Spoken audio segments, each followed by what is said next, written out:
今年的4、5月也是油塘开火的时阵，这中华八卦山有真侪赏火景点，但是这几天受到这方面的影响，雨势落袂利，和油塘火势大加满四界。中华县政府拜6礼拜要举办赏火活动，即马也赶紧宣布延后举办。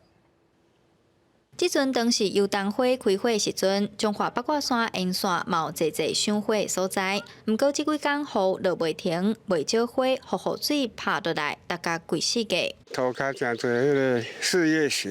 迄规条路拢有安顶安落来迄个油桐花。今年的油桐花呢，开甲有较早一次啊，伊差不多3月底4月初的时阵就当伫开，拄啊好这个月尾。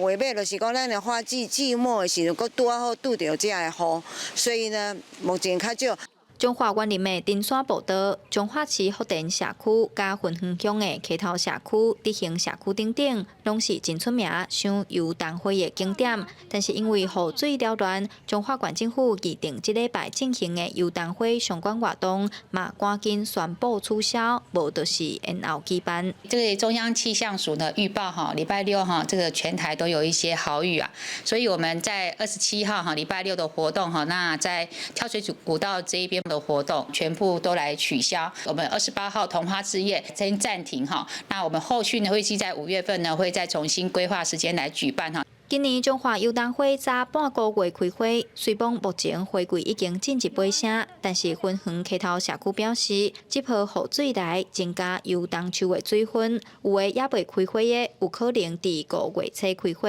时到阁有机会欣赏到5月初的景色。记者杨淑晴，中华报道。